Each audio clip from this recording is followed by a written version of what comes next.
Kasus ledakan yang terjadi di SMA Negeri 72 Jakarta memunculkan pertanyaan besar. Apa yang sebenarnya memengaruhi perilaku remaja hingga bisa melakukan tindakan kekerasan? Namun di tengah penyelidikan muncul wacana baru soal pembatasan game online yang mengandung unsur kekerasan. Lalu apakah ini ada kaitannya? Kita akan bahas dengan dua narasumber kami.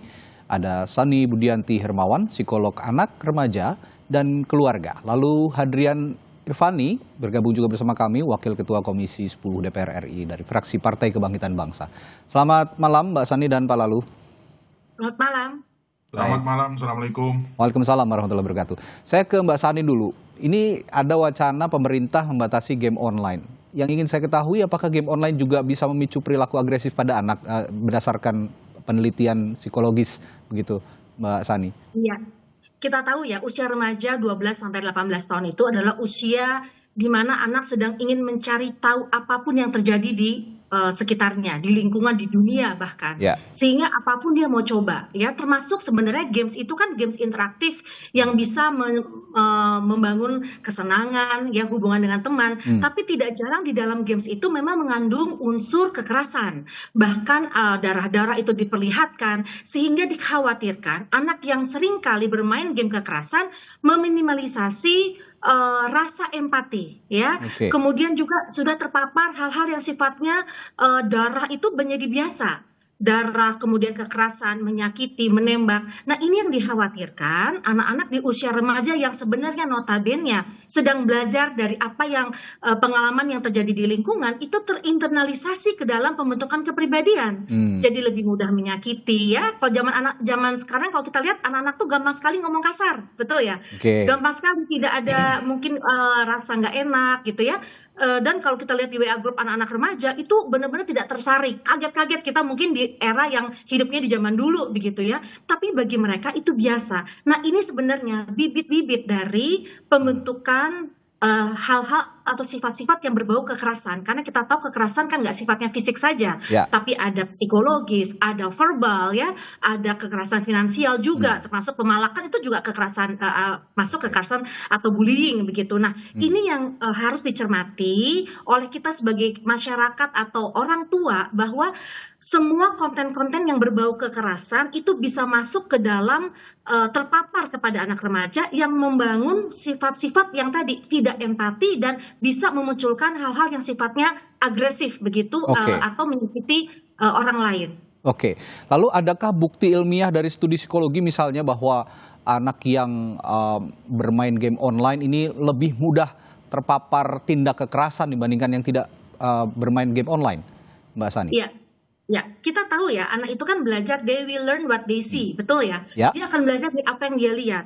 Mungkin ada orang yang juga rumah tangganya banyak terjadi kekerasan gitu ya, itu juga bisa membuat anak memicu ya kemungkinan atau kecenderungan melakukan kekerasan. Makanya rumah tangga yang aman damai, ya, tontonan juga yang kita sortir itu bisa membuat anak itu jauh lebih punya referensi menyelesaikan masalah dengan damai, dengan positif, ya. Karena zaman sekarang anak-anak itu seringkali melakukan penyelesaian masalah itu dengan cara cepat, yaitu kekerasan, dengan tindakan fisik atau kalimat-kalimat verbal yang menyakitkan. Nah, ini yang menurut saya kenapa seringkali terjadi seperti itu, karena referensi yang di otaknya adalah dari apa yang dia lihat dan yang dia mainkan. Nah, jadi memang banyak sekali teori yang menyatakan bahwa apa yang anak lihat, yang dia mainkan itu juga akan menjadi referensi pada anak untuk melakukan tindakan di dalam dunia nyata. Baik, saya ke Pak Lalu kalau begitu.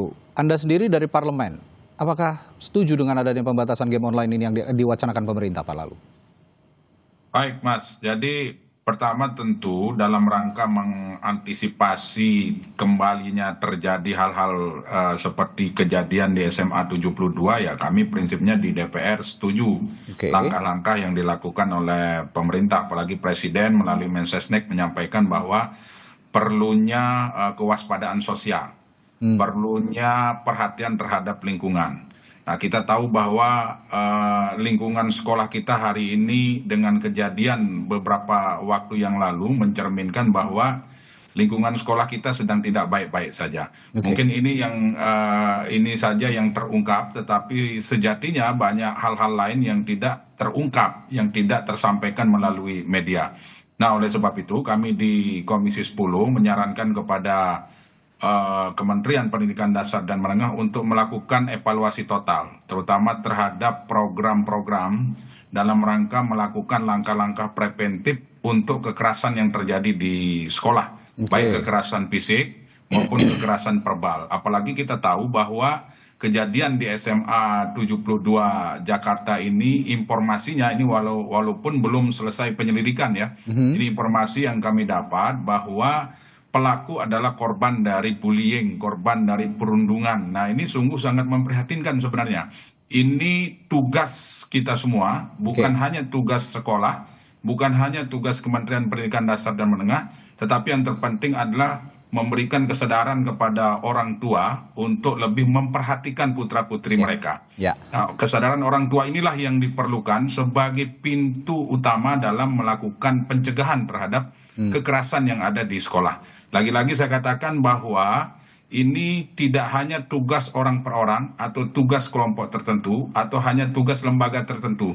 Kemdikdasmen, sekolah, pemerintah daerah, DPR, baik provinsi, kabupaten kota maupun DPR RI memiliki tugas yang sama untuk betul-betul menjaga lingkungan sekolah kita agar menjadi tempat yang aman, nyaman untuk putra-putri kita melaksanakan pendidikan. Demikian. Baik, kalau kita bicara soal pengawasan orang tua, saya kan juga setuju bahwa game online ini jika dikonsumsi ataupun dimainkan oleh anak-anak harusnya full advice oleh orang tua. Bukannya tidak boleh dan tidak bisa menyalahkan satu hal saja terhadap game online, tapi full advice. Karena kenapa saya katakan full advice?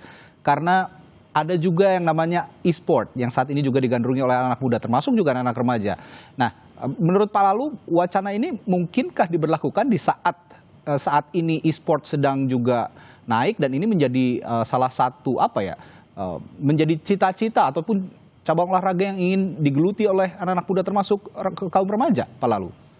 Ya tentu harus melalui kajian. Artinya pemerintah hari ini melalui Kementerian Komdigi tentu memiliki listing, memiliki daftar permainan-permainan online yang arahnya kekerasan. Permainan-permainan online yang dampaknya bisa positif. Permainan-permainan online yang bisa untuk pelaksanaannya untuk e-sport dan sebagainya.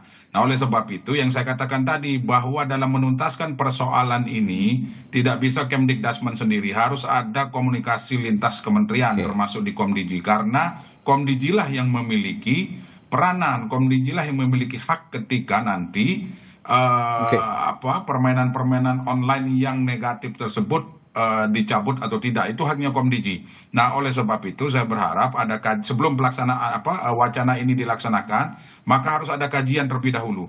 Mana yang memberikan dampak positif agar dilanjutkan. Artinya ini penting juga dalam rangka literasi digital siswa-siswi kita untuk mengadaptasikan diri dengan perkembangan ilmu pengetahuan dan teknologi hari ini. Mana yang dampak negatif sudah harus tegas, tutup saja, agar tidak berdampak negatif terhadap perkembangan putra-putri kita di lingkungan sekolah. Baik, terima kasih Pak Lalu sudah memberikan pandangannya. Nanti setelah jeda, kami juga akan mengundang analis e-sport untuk menanyakan tadi yang disebutkan oleh Pak Lalu. Ada kajian-kajian, ini kaitannya tentu saja dengan industri untuk mencegah kasus serupa seperti pembatasan fitur senjata misalnya di game-game yang mengandung kekerasan untuk pemain di bawah umur 18 tahun. Sesaat lagi di Sapa Indonesia Malam, tetap bersama kami.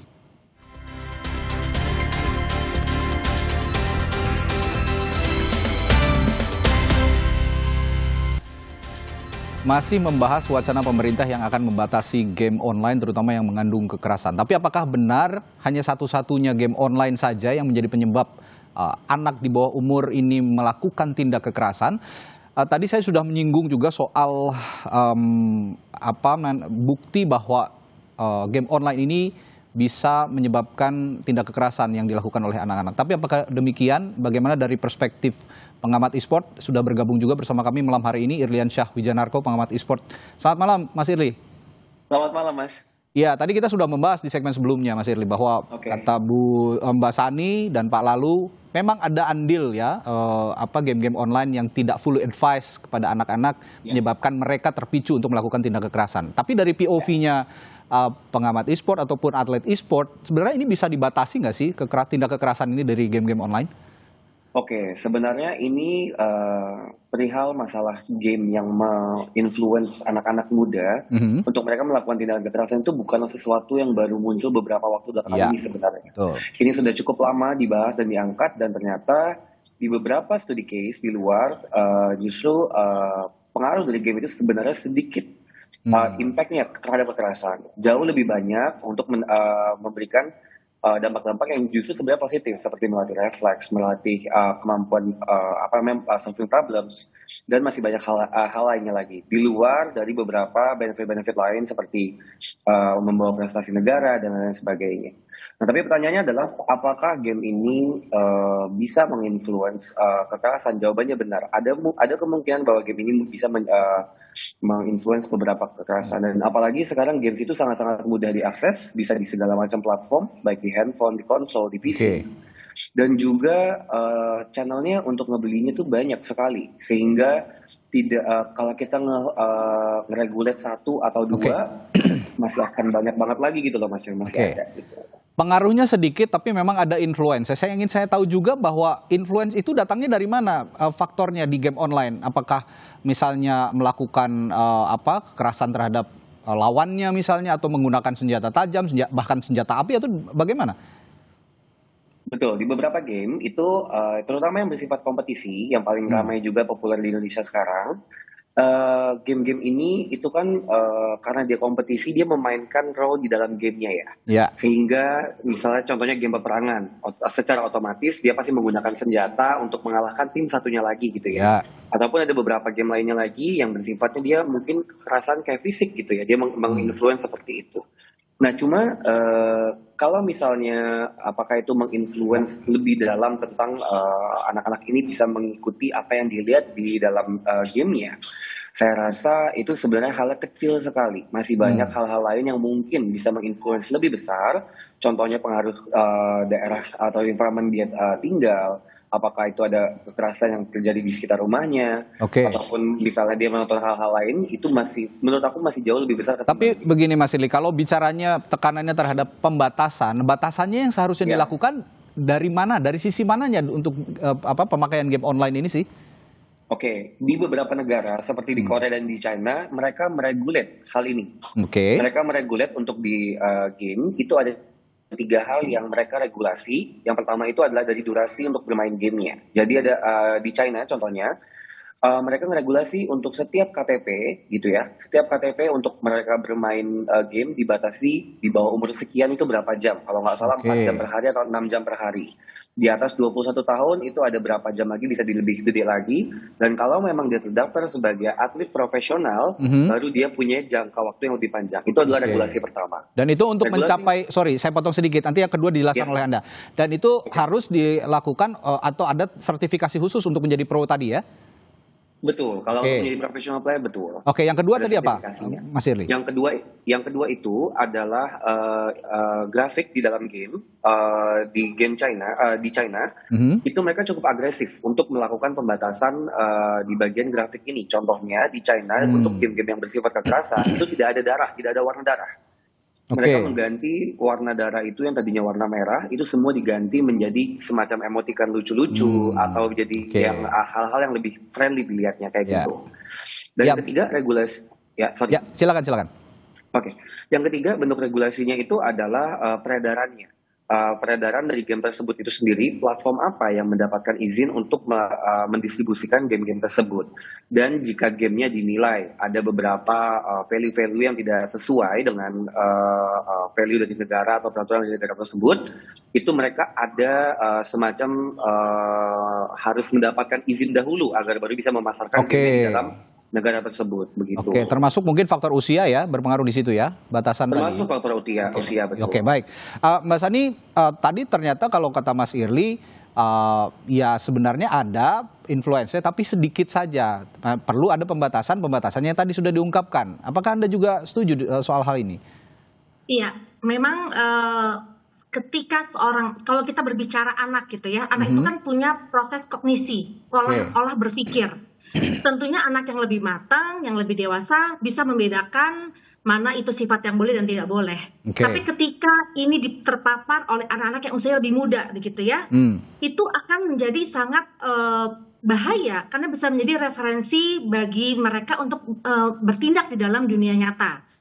Contoh lah, kasus-kasus yang datang ke saya, Oke. itu seringkali anak SD gitu ya, tiba-tiba dorong gitu. Oh kok kamu dorong? Ya soalnya saya lihat di game itu tinggal dorong misalnya begitu ya. Oke. Kemudian melempar. Pokoknya sifatnya yang menyakiti. Karena bagi mereka, oh kalau di dalam game begitu tokohnya mati hidup lagi misalnya begitu. Oke, jadi Itu belum salah cukup satu contoh matang usianya untuk mencerna itu begitu ya Mbak Isani ya? Betul, proses berpikir itu sangat sekali berpengaruh pada akhirnya keputusan tindakan yang akan dilakukan. Makanya di sini saya setuju sekali kalau setiap game itu ada penggolongan usia. Oke. Nah, karena usia itu mencerminkan bagaimana kapasitas berpikir anak mengelola informasi yang diterimanya begitu. Oke. Dan kemudian juga betul sekali adalah lingkungan. Ketika anak bermain itu seringkali kalimat-kalimat kotor juga keluar. Dia kalah, kalimatnya kotor. Ya betul terutama nggak? kalau game online Temannya- saling berkomunikasi satu sama lain kan? Betul, betul. Nah, di sini orang tua perlu Ya. mengawal, mendampingi, mengawasi, membetulkan kalau itu salah ya harus dikasih tahu. Ya jangan sampai anak-anak jadi sifatnya agresif, betul Ya. kan? Karena sifat dia nggak mau kalah dan dia Ya. emosi begitu. Dan ini ya silakan Mbak. Nah, ini yang menurut saya kombinasi dari faktor yang memang dimainkan dan juga pengaruh lingkungan. Ya. Tadi juga Mas Irli juga mengatakan bahwa adanya daerah-daerah misalnya yang terpapar juga dengan kekerasan bisa berpengaruh pada tindakan anak, itu tepat juga. Oke. Jadi walaupun Baik. misalnya gamesnya sudah dibatasi, tapi keluarganya bersifat agresif, saling menyerang, ada KDRT, ya tentunya anak juga bisa terpapar dari Oke. apa yang dialaminya di rumahnya tersebut. Baik. Jadi memang kombinasi faktor-faktor ini juga harus diperhatikan, jangan sampai gamesnya dibatasi tapi perlakuan yang didapati di rumah malah justru mengkontaminasi anak itu sendiri. Oke, dan game online ini kan membutuhkan mediumnya adalah misalnya telepon seluler atau telepon pintar, ada juga konsol begitu. Nah, ini pemakaian medium itu tadi yang harusnya juga oleh orang tua dibatasi. Kan jika memang tidak menggunakan handphone misalnya atau tidak menggunakan konsol, game online kan tidak bisa dilakukan begitu. Kira-kira ini saya tanya ke Pak Lalu, berarti selain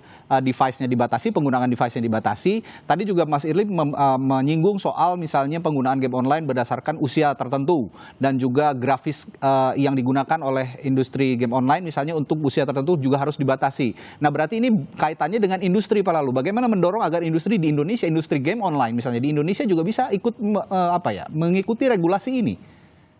Iya, saya sepakat yang disampaikan oleh Mas Irli tadi. Kita harus punya perbandingan dengan negara-negara lain ya. Nah, regulasi itu menjadi sangat penting. Ini kalau misalnya regulasi tidak ada dan akan terus-terusan seperti ini, maka langkah-langkah yang akan diambil tidak akan terlihat. Jadi harus tegas di dalam regulasi itu, terutama terkait dengan durasi juga. Pengelompokan juga itu menjadi hal yang sangat penting. Karena nggak mungkin kalau misalnya anak SD diberikan main game 6 jam itu, waduh, itu dampaknya pasti udah nggak karu-karuan itu. Udah 6 jam, kemudian kapan belajarnya, kan begitu pertanyaannya. Kemudian yang kedua, terkait dengan industri, ya itu tadi yang saya bilang bahwa harus ada kajian. Mana game-game yang kira-kira berpengaruh terhadap perilaku atau dampaknya negatif bagi siswa-siswi kita. Nah, itu yang harus mendapat perhatian serius. Apakah nanti game tersebut harus di cut off atau seperti apa. Nah, kemudian yang kedua, mana permainan yang hari ini bisa dikategorikan masuk ke dalam e-sport, maka tentu itu harus didukung. Karena walau bagaimanapun industri kreatif dalam hal ini misalnya masuk ke dalam e-sport dan sebagainya, itu salah satu kreativitas yang perlu didukung terus. Nah, dalam dunia pendidikan, bahwa hari ini anak-anak kita banyak yang terpapar oleh permainan-permainan yang berbumbu kekerasan, inilah menjadi tugas utama dari para pendidik kita. Guru, kepala sekolah, dinas pendidikan, pemerintah daerah, pemerintah pusat harus bahu-membahu. Kemdikbudristek juga kami minta untuk mempertegas kurikulum pendidikan karakter. Bangsa kita, bangsa Indonesia ini terkenal dengan etika, adat istiadat, sopan santun yang menjadi ciri khas tersendiri yang membedakan dengan negara lain. Kita hidup tentram dan damai, tidak hidup di dalam dunia kekerasan. Seperti itu, Mas. Kembali ke Mas Irli. Dalam konteks peristiwa ledakan di SMA 72 yang dilakukan oleh anak di bawah umur, ini masih kelas 12 ya kalau saya tidak salah. Dalam konteks ini, Mas Irli bagaimana melihat atau menangani konten user generated seperti yang video kekerasan yang ada di komunitas game misalnya, yang bisa memicu imitasi seperti pelaku peledakan yang terjadi di SMAN 72. Ada nggak pengaruhnya sedikit pada insiden ini kira-kira game online itu menurut Mas Irli?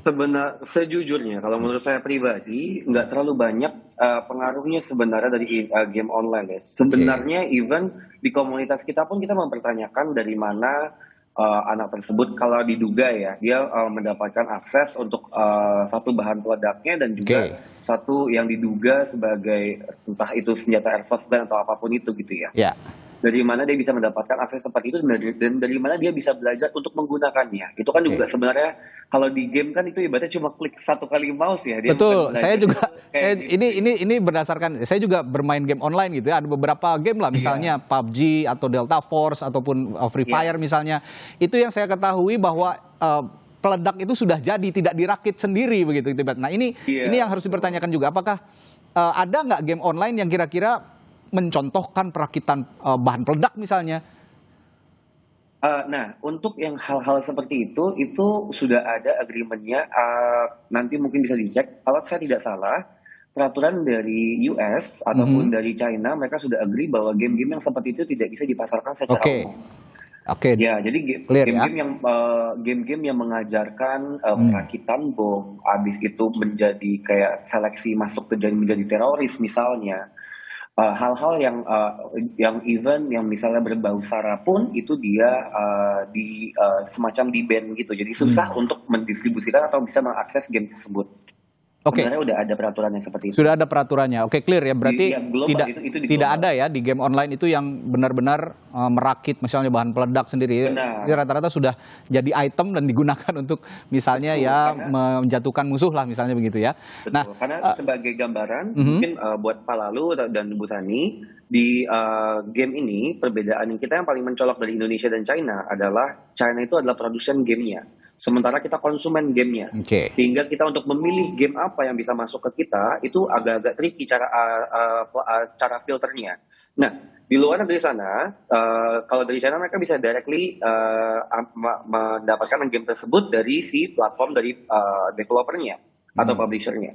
Sementara kalau di Indonesia itu melalui third party biasanya. Ada beberapa aplikasi atau platform-platform di mana dalam platform tersebut kita bisa mendownload berbagai macam game di dalam sana. Nah, kita by default kita comply dengan peraturan dari platform tersebut. Nah, apa yang bisa kita limit di Indonesia adalah kita mesti melewati third party tersebut dan bilang bahwa ada beberapa game yang kita pengen ada blok atau apa segala macam, atau kita minta hubungkan dengan publisher atau gamenya. Seperti itu biasanya. Intinya memang semuanya harus fully advised jika memang ingin memainkan game online dengan aturan-aturan yang strict tadi, mulai dari usia, pembatasan grafis gambar dan lain-lain.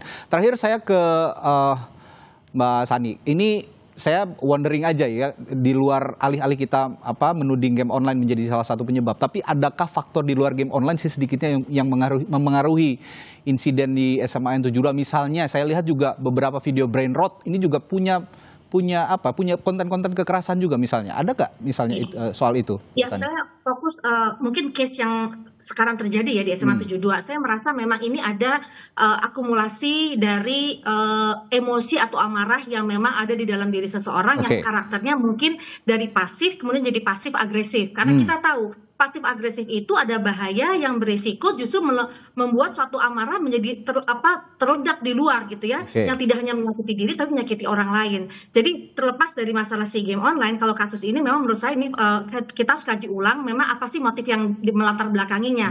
Terutama meledakan bom ini ada pesan-pesan di dalamnya, entah pesan frustrasi, entah pesan ingin dilindungi, ketidakadilan dan sebagainya. Atau dendam tapi misalnya ya. Iya, terlepas dari Oke. itu semua, saya mendukung juga regulasi pemerintah untuk Oke. membatasi. Karena begini, Mhm. sejauh saya praktek dan terlibat dengan orang tua, banyak orang tua yang sebenarnya tidak aware akan sebenarnya bahaya-bahaya yang terjadi di dalam gadgetnya begitu. Kan gadget itu bukan hanya game online, betul ya? Tapi Ya, semua konten-konten bisa diakses yang bisa mempengaruhi perilaku dan tindakan anak baik. kita. Apalagi anak remaja yang sangat curious terhadap satu hal. Makanya tadi perakitan bom mungkin nggak ada di game online, tapi dia bisa mengakses dari konten manapun begitu. Nah, di Oke. sini adalah menurut saya bagaimana orang tua bisa mendekati anak, bisa bersahabat dengan anak, sehingga apa yang terjadi pada anak, orang tua sudah bisa antisipasi di awal. Sehingga orang tua bisa membantu mencarikan solusi bersama yang sifatnya tidak kekerasan, tapi bagaimana meregulasi emosi secara matang. Ya. Tapi yang jelas orang tua harus membangun kepercayaan, anak harus membangun kepercayaan orang tua terlebih dahulu. Karena seringkali orang tua banyak ngasih wejangan, membatasi tanpa berkompromi, itu membuat anak menjadi distance terhadap orang tua, Ya. sehingga fungsi orang tua di sini untuk melindungi, untuk bersahabat dengan anak itu tidak maksimal. Kenapa? Oke. Karena sudah ada bentuk ketidakpercayaan anak terhadap orang tua, karena orang tua dirasa sangat otoriter atau kemudian egois dalam melakukan batasan atau aturan-aturan yang terjadi di rumahnya begitu. Baik, pola-pola pengawasan itu dimulai dari yang terkecil, yakni lingkungan di rumah, yakni orang tua sendiri, juga jangan otoriter dalam mendidik, termasuk memang memberikan pengawasan atau pendidikan terhadap game online ketika ada pembatasan-pembatasan khusus, ya diberikan penjelasan supaya anak-anak ini juga bisa memakai atau mengonsumsi game-game online dengan cara yang terbatas sesuai dengan usia mereka masing-masing. Baik, terima kasih Sani Budianti Hermawan, psikolog anak, remaja, dan keluarga, lalu Hadrian Irvani, Wakil Ketua Komisi 10 DPR RI dari fraksi PKB, dan Irlian Syah Wijanarko, pengamat e-sport yang telah berbagi perspektifnya malam hari ini. Terima kasih sekali lagi, sampai jumpa lagi, selamat malam.